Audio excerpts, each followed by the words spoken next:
Egyptian archaeologists have made a truly extraordinary discovery near Cairo, the most ancient and most complete mummy ever found in the country.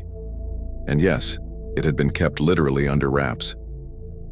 This 4,300-year-old mummy was uncovered in a cluster of tombs near the Step Pyramid of Djoser, dating back to Egypt's Old Kingdom.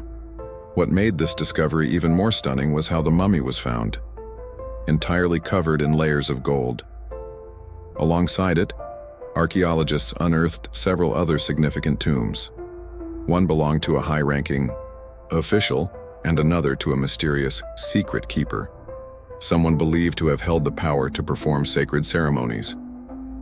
They also discovered the tomb of an ancient writer, featuring the largest statues ever found in that area. This vast burial site is no ordinary necropolis. It's home to more than a dozen pyramids and countless burial grounds, offering a rare glimpse into Egypt's distant past.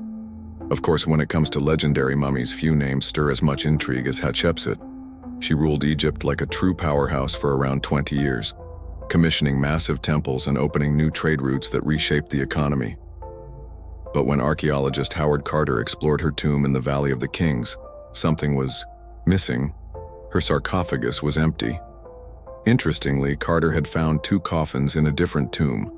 One belonged to Hatshepsut's wet nurse, and the other to an unknown woman. Fast forward to 2006, when a team of scientists decided to reopen the mystery. Inside a small wooden box bearing Hatshepsut's name, they discovered a molar tooth. When compared to a gap in the jaw of the unidentified mummy, it was a perfect match, confirming that this was the queen herself. Then there's Ramses II, arguably the most powerful pharaoh in Egyptian history. He ruled for an astonishing 66 years and lived to the age of 90. A remarkable feat in the ancient world. Ramses was a prolific leader, known not just for his military campaigns and architectural feats, but also for fathering over 100 children. After his death, his body was laid to rest in the Valley of the Kings, but tomb robbers had other plans. In an effort to protect his remains, ancient officials reburied him in a hidden location. His mummy was eventually rediscovered in the 1800s, alongside those of other royals and high-ranking officials. By then, Ramses's body had deteriorated badly and needed restoration. But here's the wild part. To transport the pharaoh's body to Paris for conservation, officials had to issue Ramses II a modern passport. His occupation, listed simply as king, complete with a photo. Now, not all mummies are remembered for their political power. Some are famous simply for how well they've stood the test of time. Take Lady Di, for example. No, not that one. This wealthy noblewoman from ancient China was discovered in 1971 in an elaborately sealed tomb. Thanks to the unique conditions inside, low oxygen and high humidity, her body was incredibly well preserved. Her skin remained soft, her hair perfectly intact, and she was even still flexible. In fact, her mummy is one of the best preserved ever found.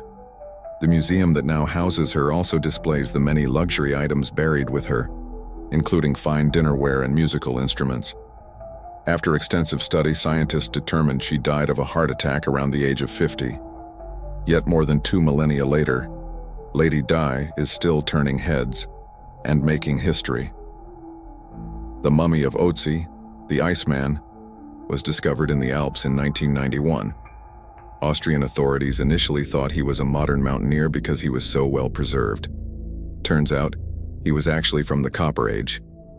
He was found in a mountain pass over 10,000 ft above sea level. Through studying his mummy, we've learned so much about life in Copper Age Europe. For example, we know that he was a native of Central Europe and enjoyed eating meat. He also suffered from arthritis, narrowing arteries, and intestinal problems, but he likely used acupuncture and medicinal herbs to treat these conditions, and apparently he was pretty handy with tools. He sharpened them just days before his untimely demise. Who knows if he was expecting trouble or just getting ready for some routine work. Now, King Tut in his story is most likely the one that made all mummies famous. This pharaoh passed away at the young age of 19 more than 3,000 years ago, but his mummy is still one of the most well-known in the world.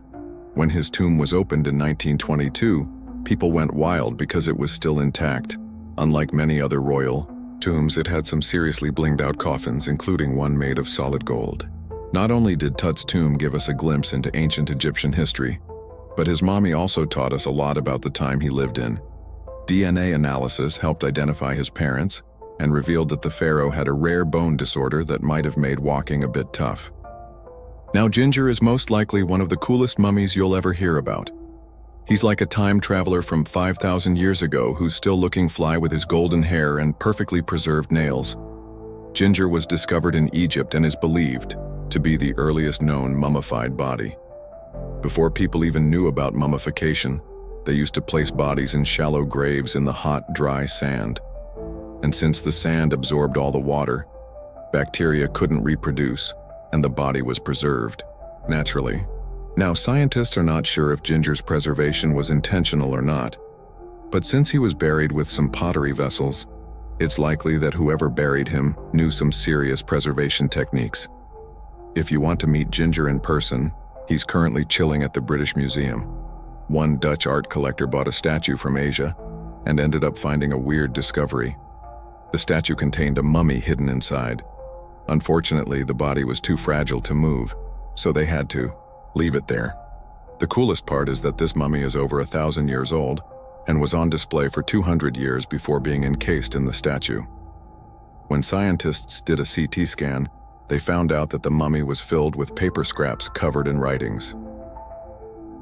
Experts think he might have done this thing called self-mummification, which is a pretty intense process involving a special diet and tea that makes your body less prone to bacteria. Only a few people could handle this ritual, and those who managed to do that were seriously respected. No other Egyptian queen has baffled scientists and historians like the stunning Nefertiti. Based on her statues, she was known for her slender neck, wide eyes, and high cheekbones. Her name translates to "the beautiful woman has come."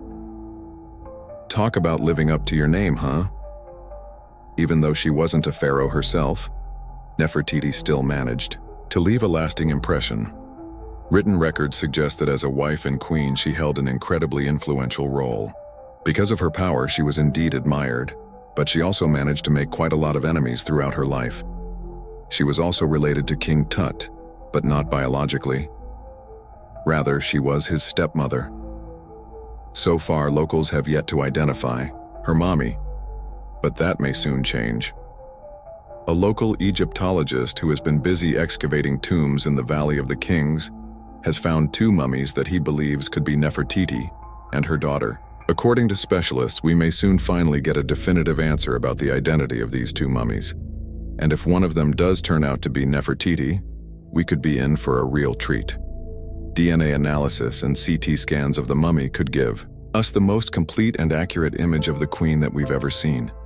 It's crazy to think that we've only scratched the surface of what lies beneath modern-day Egypt.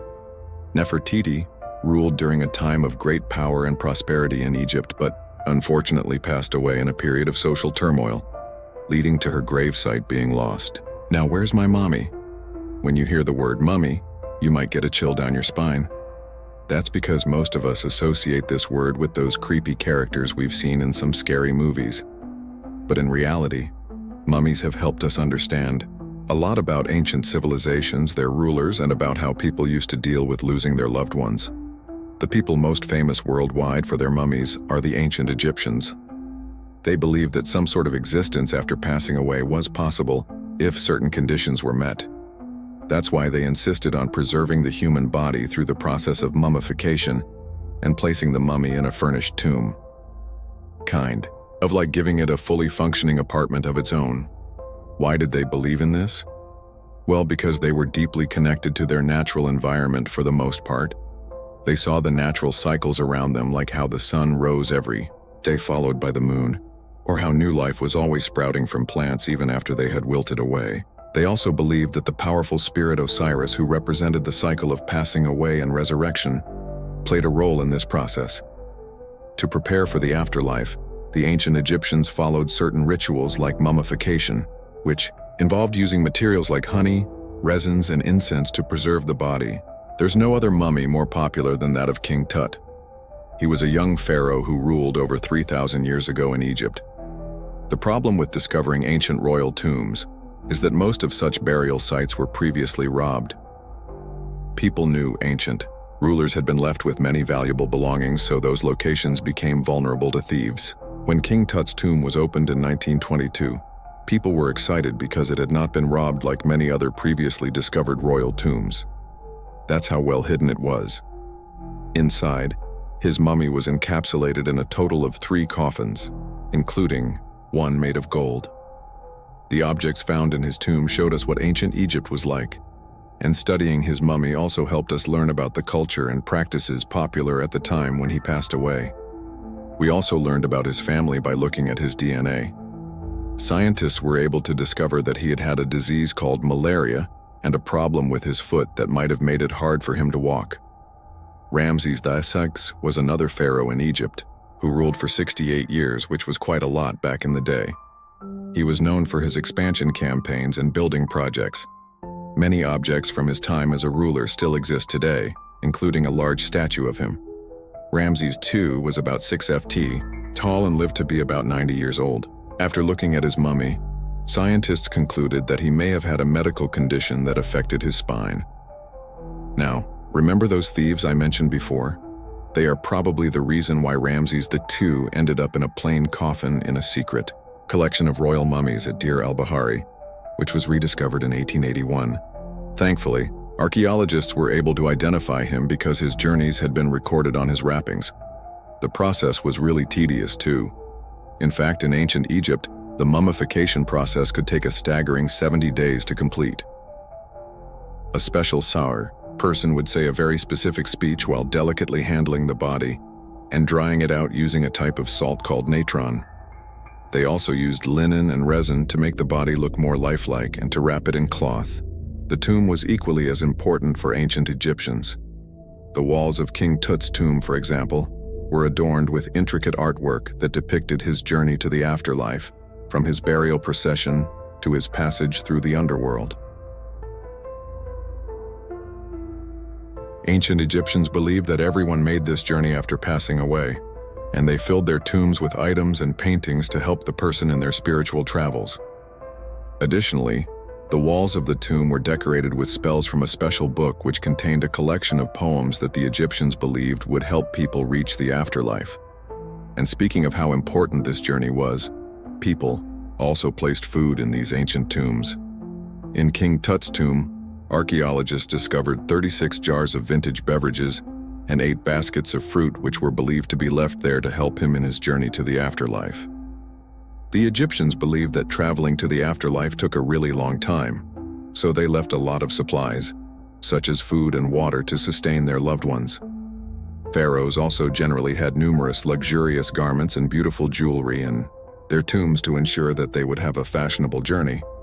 These items included various types of linen clothing such as tunics, scarves, gloves, and headdresses, as well as a lot of gold jewelry with precious stones like bracelets, buckles, pendants, necklaces, rings, and even precious depictions of insects for protection.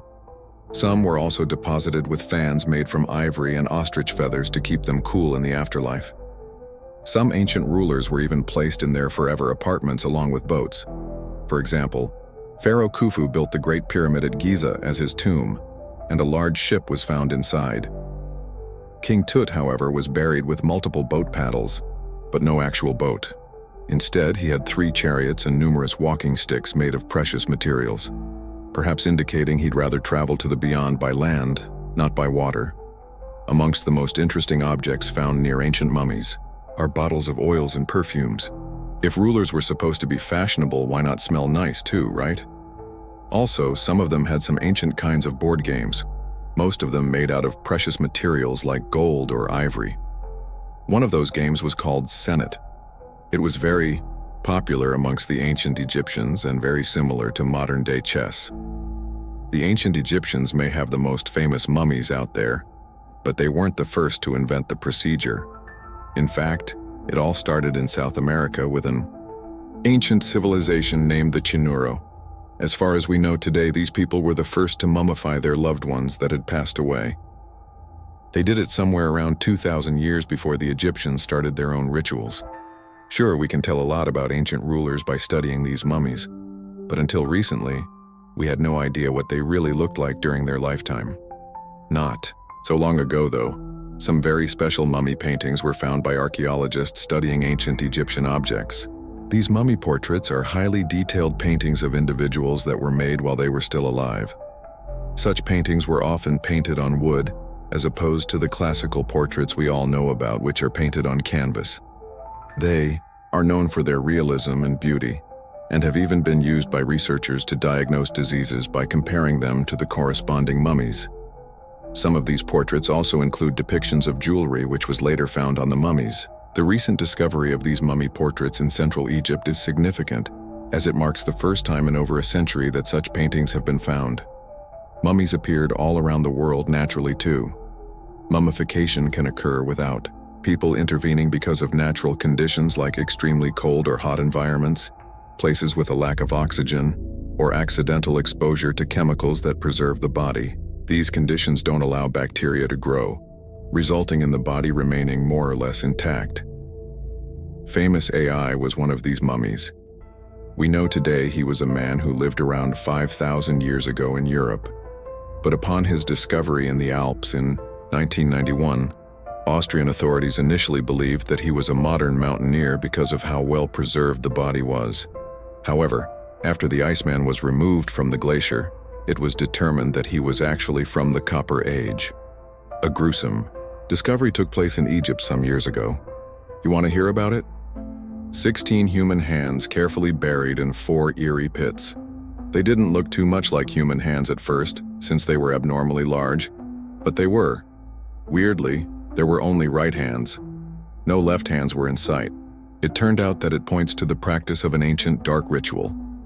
Old Egyptian art and tales talked of a ceremony where warriors would present the right hand of their adversaries as proof of victory and ask for gold in return.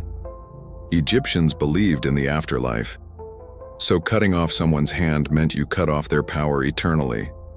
Guaranteeing this type of defeat was interesting to the winning party. Here the fight was between Egyptians versus Hyksos, who lived in what was once known as Canaan. Egypt has always been the center of some history findings, and some time ago this papyrus was found. If we stretched it open, it would be just a tad bigger than the height of a skyscraper. The world's tiniest skyscraper, which is located in Wichita Falls, Texas. When humans didn't write on their notes app, they wrote on this thing made from the medulla of a papyrus plant. Around 2,000 years ago, ancient Egyptians wrote something reminiscent of a book where they describe most of their Irari traditions and their visions of the afterlife. It's considered one of the most important texts from ancient Egypt and is still sold in bookstores to this day. This ancient manuscript was unearthed from a chamber located just south of the Pyramid of Dor, located in Saqqara. Oh yes, Dor is the oldest pyramid in Egypt, and not the Giza pyramids like most people think. So recently the site of Saqqara buzzed, with excited archaeologists who probably found one of Egypt's oldest complete mummies. They believe that this beautiful and well-preserved mummy was that of a wealthy man. He was discovered in a deep shaft covered in layers of gold leaves. There are many symbols that show he was an important and wealthy man, like the band he wore on his head, the bracelet on his chest, and the fact that he was embalmed with a tunic, which was reserved for Egypt's finest. The most exciting part of the entire discovery was finding the resting place sealed with mortar, just as the ancient Egyptians had left it 4,300 years ago. Now, this may sound weird, but back in 2008, archaeologists discovered a missing pyramid. Now it went missing because it deteriorated over the span of 4,000 years. Today, you can only see its base. It was a pretty important site back in ancient times. It is said that around the area of the pyramid, the ancients hosted a special type of ceremony where high priests would carry mummified remains of sacred bulls. Now, here's a fun fact. Ancient Egyptians believed that Apis bulls were earthly incarnations of the city deity of Memphis and was connected to rites of fertility. It wasn't just any Apis bull, though. They needed to be all black with a single white mark between its horns and a bunch of very specific characteristics.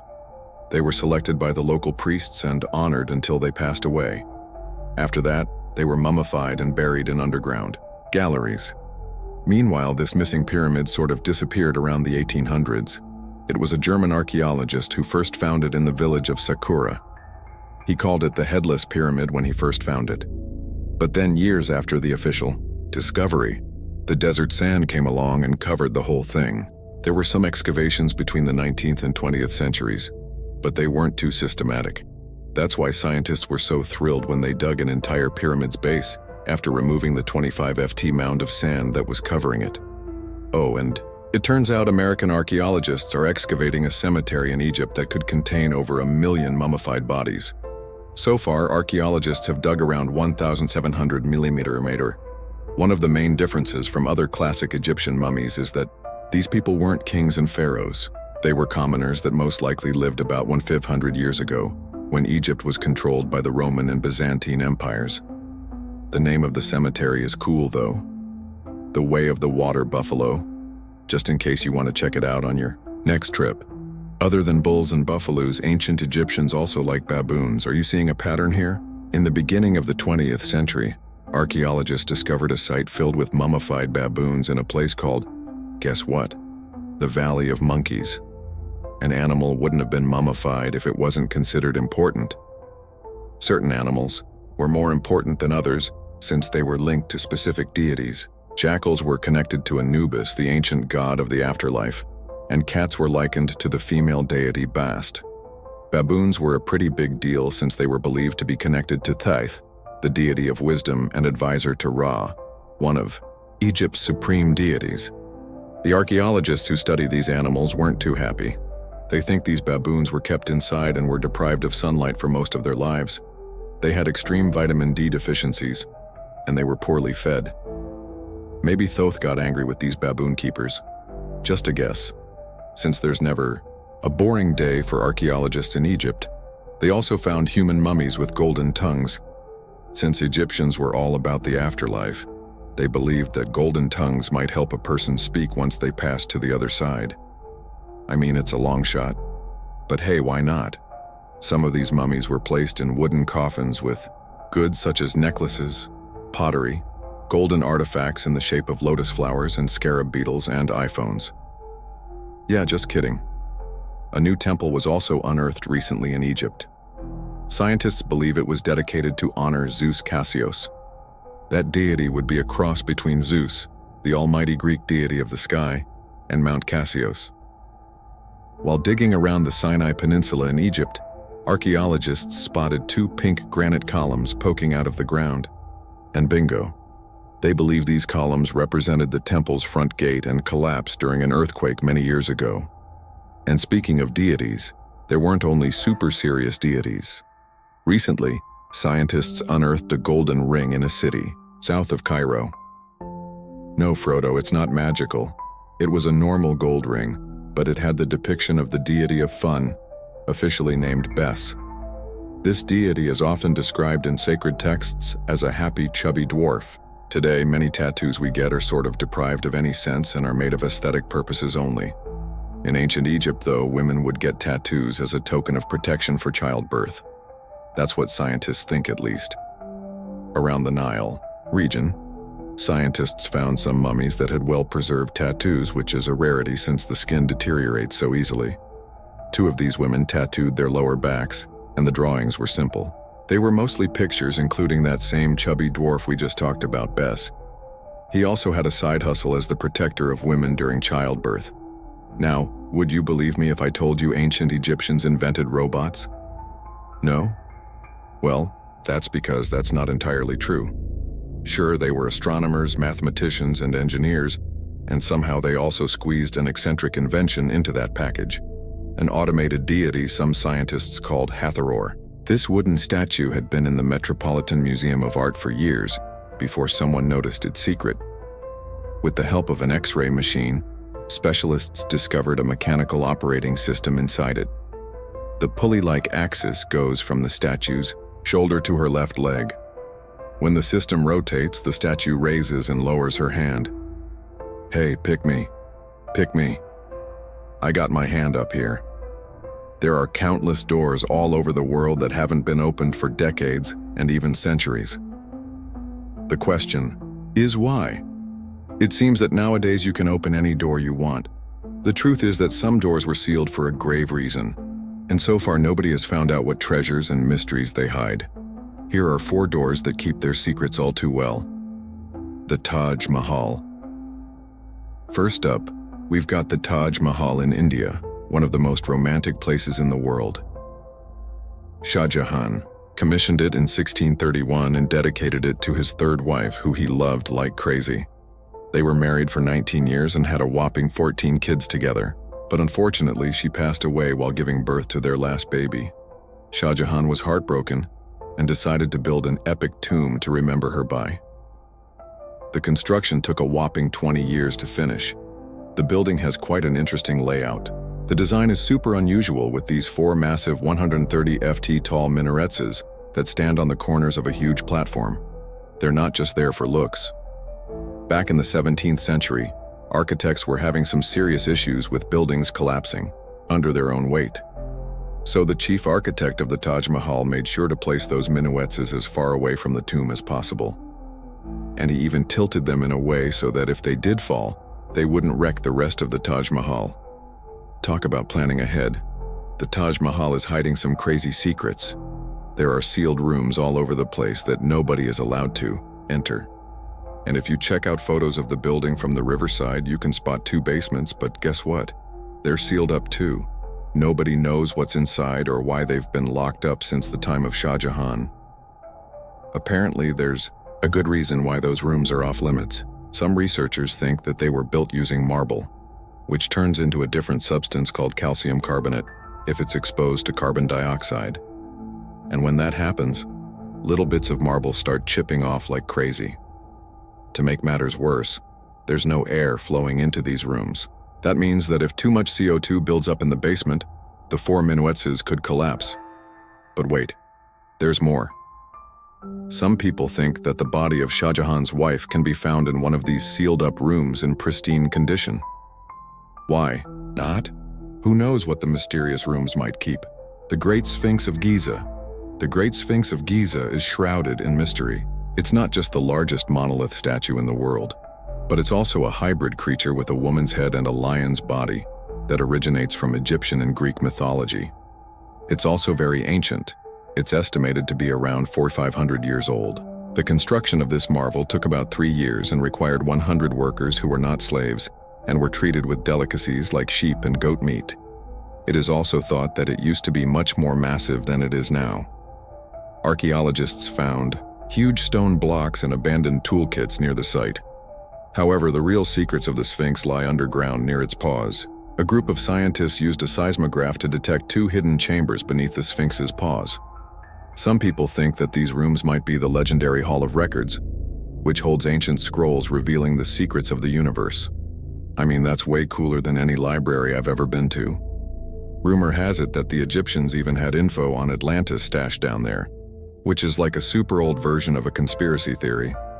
Unfortunately, we can't go on an adventure to check it out just yet. The chambers presumably have 2 entrances, but both remain sealed. The researchers haven't yet received the green light to check out their theory. Let's hope they won't keep us in suspense forever. Sri Padmanabhaswamy Temple. This temple is located in the beautiful state of Kerala in India. This temple is famous for more than just its breathtaking beauty. Underneath the temple, there are 6 vaults creatively named A, B, C, D, E, and F. The enormous iron doors to these chambers add to the mystery of what's behind them.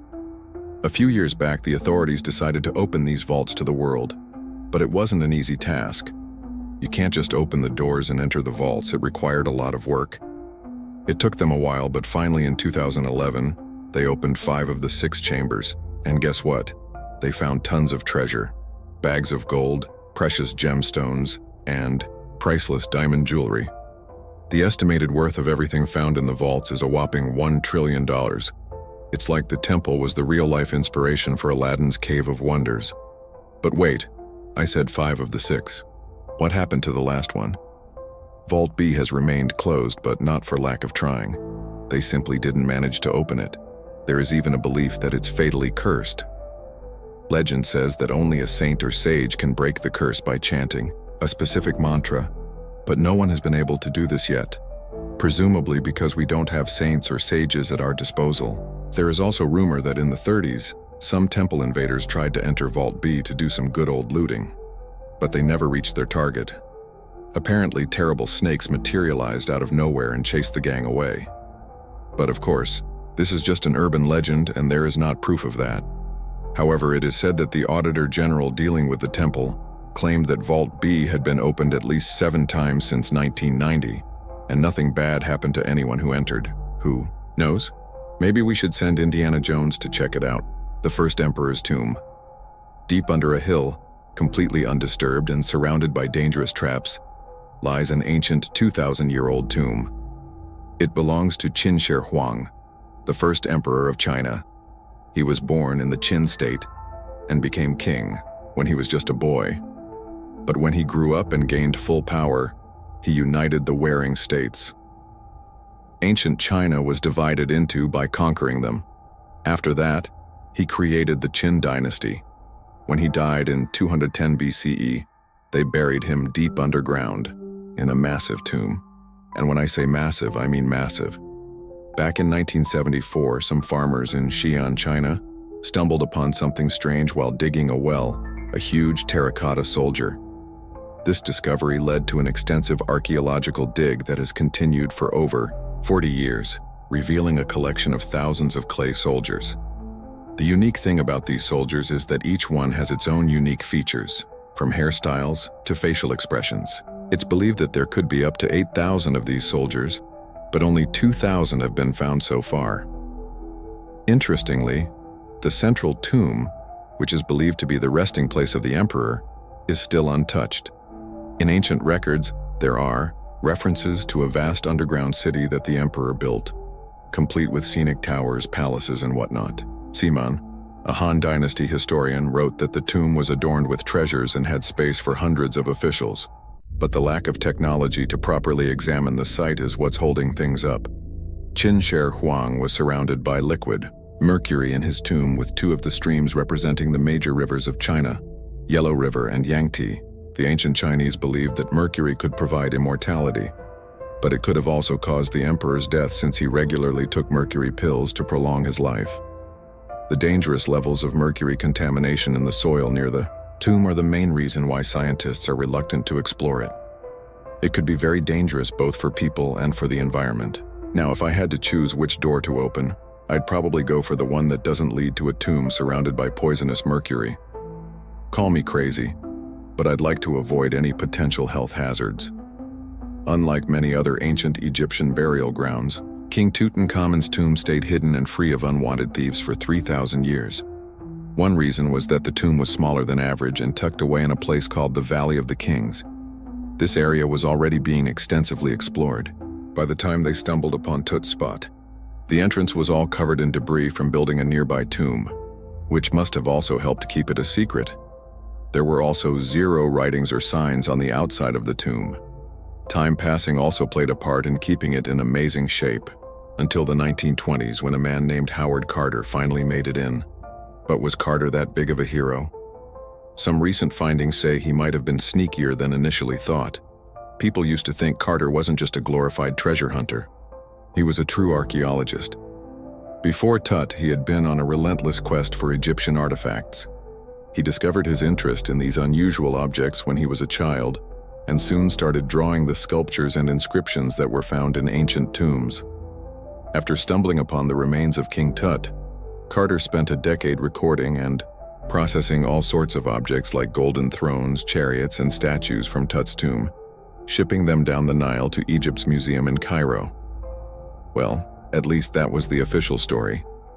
More recent discoveries claim that not all of the objects made it to Egyptian officials. A secret letter seems to uncover Carter's little 10 for them, one for me policy. The letter in question was sent to Sir Alan Gardner, a philologist and friend of Carter's, dated from 1922. In these writings, Carter mentioned having found the tomb and was asking his buddy for some advice. In another letter from 1934, Gardner seems to be thanking Carter for an amulet, which was sent to him as a thank you gift. Carter was adamant that it didn't come from Tut's tomb, but evidently it did. Even the British director of the Egyptian Museum was onto Carter's sneaky endeavors but couldn't prove it. He compared Gardner's amulet to others from Tuts' tomb, and lo and behold, they were a perfect match. Gardner was so disappointed to have been put in such a sticky situation that he vented to Carter in another letter. Deciding to be a good friend, Gardner didn't throw the famous archaeologist under the bus.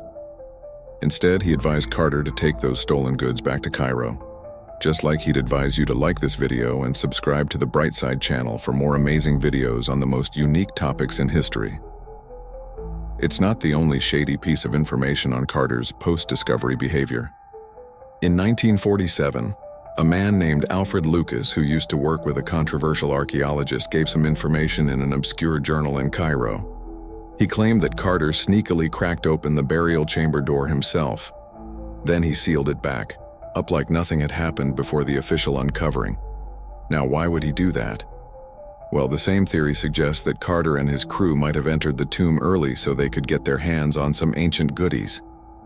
Obviously, these people couldn't risk having such objects sold while they were still alive, but made sure they were auctioned off after they passed.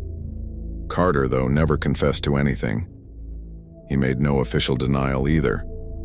But the Egyptian government couldn't risk any more mysterious disappearances, so they prohibited him from entering the tomb for a while. Some have connected this apparent stealing to the curse of King Tut. If you've never heard of it, know that it became quite the scary tale soon after King Tutankhamun's resting place was uncovered. It claimed that anyone messing with the tomb of the boy pharaoh would face some serious bad luck. It's not all dramatic like a mummy going on an aggressive spree, but word got out that the people involved in disturbing King Tut's lair met some mysterious, untimely ends. The main untimely passing related to this supposed curse is that of George Herbert, the 5th Earl of Carnival. He was this British aristocrat who helped fund the search for the tomb. He passed away just a year after the tomb was opened. Now, people love to call it mysterious, but it turns out that Herbert was already in pretty bad shape health-wise when he got to Cairo, and he ended up getting taken down by a regular disease. Now, let's talk numbers. There were a lot of people linked to this tomb opening: security guards, archaeologists, and supporting staff. And sure, a few of them did pass not long after the tomb started receiving visitors.